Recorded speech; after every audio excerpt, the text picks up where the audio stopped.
భర్త వివాహేతర సంబంధాన్ని బట్టబయలు చేసింది భార్య. సో పెద్ద ఎత్తున ఇటువంటి ఘటన తరచుగా చూస్తూనే ఉన్నాం. మొదటిగా మిస్ వైజాగ్ సంబంధించిన ఘటన చూసాం. తర్వాత హైదరాబాద్ లో కూడా ఒక ఘటన చోటు చేసుకుంది. ఇది వరుసగా మూడో ఘటనగా చెప్పాలి. తన భర్త మరొక అమ్మాయితో ఉన్న టైంలో రెడ్ హ్యాండెడ్ గా పట్టుకుంది భార్య. దీనికి సంబంధించి తాజాగా చూస్తే కనుక హైదరాబాద్ వనస్థలిపురంలో అర్ధరాత్రి హై డ్రామా చోటు చేసుకుంది. భర్త వివాహేతర సంబంధాన్ని భార్య బట్టబయలు చేసింది. అంబర్పేటకు చెందిన కర్ణాకర్కు అనసూయతో గత కొంతకాలం క్రితమే వివాహమైంది. అయితే మరికొన్ని రోజుల నుంచి ఆయన సుస్మిత అనే మరో మహిళతో రిలేషన్షిప్లో ఉన్నారు. సుస్మితతో ఉన్న టైంలో రెడ్ హ్యాండెడ్గా పట్టుకుంది భార్య అనసూయ. ఇక భర్తను చితకబారింది భార్య. అనసూయ బంధువులు ఇక ఇరువురిని పోలీసులకు అప్పగించారు. బంధువులు భర్త మహిళపై చర్యలు తీసుకోవాలని పోలీసులకు ఫిర్యాదు చేసింది. అనసూయ కర్ణాకర్ గత కొంతకాలం క్రితమే వివాహం చేసుకున్నారు. అయితే భార్యను వదిలేసి సుష్మిత అనే మరో మహిళతో రిలేషన్షిప్లో ఉన్నాడు కర్ణాకర్. అయితే విషయం గమనించింది భార్య అనసూయ. వనస్థలిపురంలో వారిద్దరు కూడా ఉన్న సమయాన్ని గుర్తించి వెంటనే అక్కడికి తన బంధువులతో చేరుకుంది. రెడ్ హ్యాండెడ్గా ఆ భర్తని పట్టుకుంది భార్య. దీంతో పోలీసులు అక్కడికి చేరుకున్నారు. ఆ పోలీసులకి సుస్మిత తర్వాత తన భర్త కర్ణాకర్ని అప్పగించింది. అంతకు మునుపే బంధువులతో అక్కడికి వెళ్ళినటువంటి అనసూయ భర్తను చితకబారింది. ఈ మధ్యకాలంలో ఇటువంటి ఘటన మనం తరచుగా చూస్తూనే ఉన్నాం. ఇది మూడో ఘటన అని చెప్పాలి. భర్త రెడ్ హ్యాండెడ్గా ఉన్న సమయంలో భార్య పట్టుకోవడం అనేది. సో చాలామంది కూడా ఇటువంటి ఘటనకు సంబంధించి మనం ఆశ్చర్యం వ్యక్తం పరుస్తూ ఉంటున్నాం. కానీ రెడ్ హ్యాండెడ్గా పట్టుకోవడం లాంటి అంశాలు మనం చూస్తూనే ఉన్నాం. సో మరో చోట ఈటువంటి ఘటన జరగడం అనేది చర్చనీయాంశం అవుతోంది. ఇక భర్తని పట్టుకొని పోలీసులకు అప్పగించింది భార్య. ఒకసారి అక్కడ జరిగినటువంటి ఘటన తర్వాత బాధితులు తర్వాత అక్కడ బంధువులు కూడా మాట్లాడుతున్నారు. ఏం మాట్లాడుతున్నారు మీద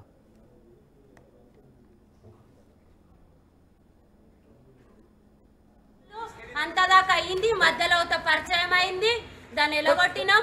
అదేమో ఇల్లు మీద మోజువాడి నీ మీద పడలేదు రా, అది మన ఇల్లు మీద పడ్డదిరా. ఎందుకంటే దానికి కిరాయి కొంప కదా. నీ మీద పడితే నీదేమన్నా వస్తుంది అని చూసి నిన్ను ట్రాప్ చేసింది రా. అది నీకు అర్థమైతలేదా రా? నీ అన్న వద్దనే చెప్పి పొద్దుకొక్కడు మాపుకొక్కడు కనిపించిండని నీకు అంతగానం ఏం నచ్చిందిరా? అది 10 మందితో వన్న ఆడది. నచ్చితే పండుకొని వద్దేయాలరా.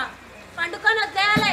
ఫ్యామిలీని చూసుకోవాలి, పిల్లల్ని చూసుకోవాలి. కనీసం నీకు అది నా ప్లేస్లో నీకు అది నచ్చుంటే నువ్వు 2 బిడ్డలను అయితే నువ్వే కన్నావు కదరా. వాళ్ళని పోషించాలి రా. వాళ్ళని నీ అన్న చూసే నీ వద్ద చూసే దాని భాగవతము. ఒకడు అన్న అంటది, తమ్ముడు అంటది, డోర్లు పెట్టుకుంటది. మరి అన్న తమ్ముడు అయితే డోర్లు పెట్టుకొని ఏం చేస్తారా? మళ్ళా డోర్లు పెట్టుకొని చేసేది ఏముంటుంది రా పొద్దున పూట? ఇంటి ఓనర్స్ ఎవరు? అదే కదా డోర్ తీపియచ్చు కదా సార్. ఉండరు. అదే వీళ్ళకి అసొంటల్లా దొరుకుతారు. మంచిగా ఏరుకొని ఓనర్స్ ఉండరు చూడు. ఓనర్స్ ఉండొద్దు. మళ్ళీ దూరంగా ఉండాలి, అడవిలాగా ఉండాలి, ఇట్లా దూరం ఉండాలి. ఇక ఇంటికి ఇట్లా గ్యాప్ ఉండాలి. అట్లా వాళ్ళకి నడుస్తాయి ఆటలు అని చెప్పి తెలివిగా ఇంటి చూడాడట, ఏమి చూడాడట. వాళ్ళకి 10 ఏళ్ళు మళ్ళీ నాతో సంసారం చేసిండు. 9 సంవత్సరాల బిడ్డే, ఇంకొక బిడ్డ 6 సంవత్సరాలు. అంతదాకా అయింది. మధ్యలో పరిచయం అయింది. దాన్ని ఎలగొట్టినాం. అదేమో ఇల్లు మీద మోజువాడి నీ మీద వాళ్ళేది రాది. అనసూయ, నేను సంవత్సరం కింద నా భర్త వేరే ఆమెతో ఉన్నాడు. సుష్మిత అనే ఆమె సుష్మిత అంటది, రష్మిత అంటది, రోజా అంటది. మా ఇంట్లో రెంట్కి వచ్చింది.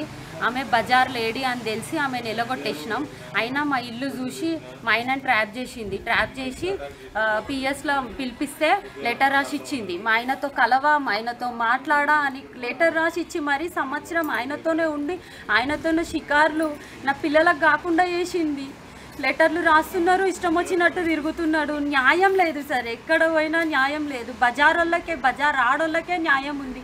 సంసారం చేసే ఆడోళ్ళకి న్యాయం లేదు సార్. నాకు 2 బిడ్డలు. బాధ భరించలేక అసలు ఏ రోజుకైనా వస్తాడు కదా, ఎప్పటికైనా వస్తాడు కదా, తన పిల్లల్ని తను చూసుకుంటాడు కదా అనుకున్నాను సార్. నేనైతే ఇంత ఘోరంగా చేస్తున్నారు సార్. పిఎస్లో కంప్లైంట్ చేసి వాళ్ళు లెటర్ రాసి ఇచ్చిర్రు. రాను మా ఆయనతో మాట్లాడాలని లెటర్ రాసి ఇచ్చింది. మళ్ళీ మా ఆయనతోనే తిరుగుతుంది. సంవత్సరం సార్. ఒక్క రోజు కాదు, ఒక నెల కాదు, 6 నెలలు కాదు, ఒక సంవత్సరం. నాకు 2 ఆడపిల్లలు ఉన్నారు సార్. వాళ్ళ పరిస్థితి ఏంటి? వచ్చాం సార్, సంవత్సరం అయ్యింది. వచ్చాము పిఎస్కి కూడా. ఆమె రిటర్న్ మా ఆయన మీద కేసు పెట్టింది. వాళ్ళు ఏమన్నారు, మీ ఆయన మీద కేసు పెట్టిందమ్మా, నువ్వు సైన్ చేస్తే అయిపోతుందంట. ఆమె కూడా మీ ఆయన జోలికి పోదంట, లెటర్ రాసి ఇచ్చింది, సైన్ చేయించుకున్నారు సార్. ఆమె మా ఆయన జోలికి రాను అన్నది, మా ఆయనతో మాట్లాడా అన్నది. ఈయన ఆమె దగ్గర కోను అన్నాడు, ఆమెతో మాట్లాడా అన్నాడు. ఇప్పుడు చూస్తే ఇద్దరు తీరా మొత్తం సంవత్సరం అంతా వాళ్ళు ఇట్లనే తిరుగుతున్నారు. ఇదేక న్యాయం సార్? రానని లెటర్ రాసిస్తుంది ఆమెనే, మళ్ళీ ఆమెనే ఈయనని పెట్టుకుంటుంది. అంటే ఎవ్వరు ఏం చేయలేరు, పోలీసు వాళ్ళు ఏం చేయలేరు. ఇంత అన్యాయమా సార్? అసలు ఘోరం చేస్తున్నారు. అసలు ఇక్కడ వచ్చి ఎక్కడ పోతే న్యాయం లేదు, ఆఖరికి పిఎస్లో కూడా న్యాయం ఉండదు సార్. వేస్ట్ నిజంగా. వచ్చి బజార్ వాళ్ళకే ఉంది సార్ న్యాయం, బజార్ వాళ్ళకే న్యాయం చేస్తున్నారు. మంచి సంసారం చేసుకునే ఆడోళ్ళకి న్యాయం చేయరు సార్. ఈ సమాజమే అంతా ఉంది. అసలు ఎంతగానో పోరాడేది సార్. ఒక సంవత్సరం నుంచి ₹1 ఇయ్యాడు, పిల్లల్ని చూడాడు, పిల్లల దగ్గరికి రాడు, మెసేజ్లు కూడా పెడితే రిప్లై కూడా ఇయ్యాడు సార్. కనీసం ఒక రిప్లై కూడా ఇవ్వడు కన్న తండ్రి. బజార్ ఆడ ఆమెను వేసుకొని, వాళ్ళ పిల్లల్ని వేసుకొని షాపింగ్లు, సినిమాలు, షికార్లు, మళ్ళీ రామని లెటర్ రాసిస్తారు, వాళ్ళే తిరుగుతారు. ఒక్కరోజు కాదు, ఒక నెల కాదు, సంవత్సరం తిరుగుతారు. అంటే ఎవ్వరు ఏం చెయ్యలేరు, ఎవ్వరేం చేయలేరు, పిఎస్లు ఏం చేయలేరు, ఎవ్వరేం చేయలేరు. అంతే నాకు పలుకబడికి ఉంది, నేను 10 మందిని వేసుకొనైనా వంట పిఎస్లో పోతా కుసుట్ట వస్తా అని ఆమె అహంకారం సార్. ఏం లేదు, అంతే ఆమె అహంకారం. అవును సార్, మా భర్తను మాత్రమే తీసుకొచ్చి సార్. మేము ఆమెను కూడా తీసుకురమ్మని చెప్పాం సార్. ఇట్లా ఎంతమంది జీవితాలు ఖరాబ్ చేశారు సార్. ఇట్లా సాటి ఆడదాన్నే కదా నేను కూడా. సార్ చేసింది సార్, 1 కాదు 2 కాదు 3-4 చేసింది. మా ఇంట్లోనే రెంట్కుండే సార్. ఆమె రెంట్కి వచ్చింది. రెంట్కి వస్తే పొద్దున ఒకళ్ళు రాత్రి ఒకళ్ళు వస్తున్నారు. మాది ఆర్బీఐ కాలనీ సొసైటీ ఏరియా. పొద్దున ఒకళ్ళు రాత్రి ఒకరు వస్తే మా బావగారు మేము చూసి పట్టుకొని దాన్ని రెడ్ హ్యాండెడ్గా వద్దు నువ్వు వెళ్ళిపో అని గొడవమడి కాల్ చేపించాం సార్. ఆమెని కాల్ చేసింది ఏం చేసిందో మా ఆయనను మొత్తం ట్రాప్ చేసి పిచ్చోని చేసింది.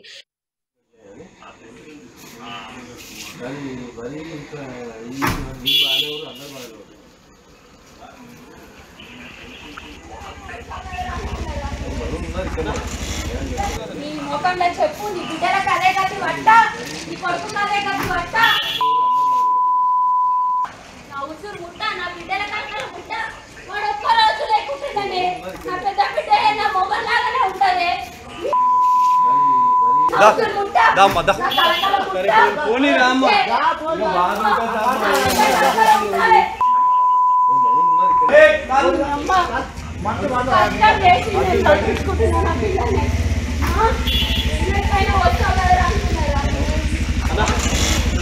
నీ ముఖంలో చెప్పు, నీ బిడ్డలకు అదే గతి పట్ట, నీ కొడుకు అదే గతి పట్ట.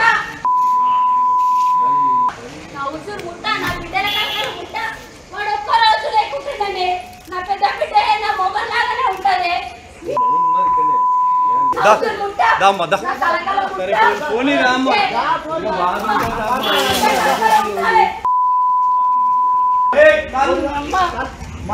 కష్టం చేసి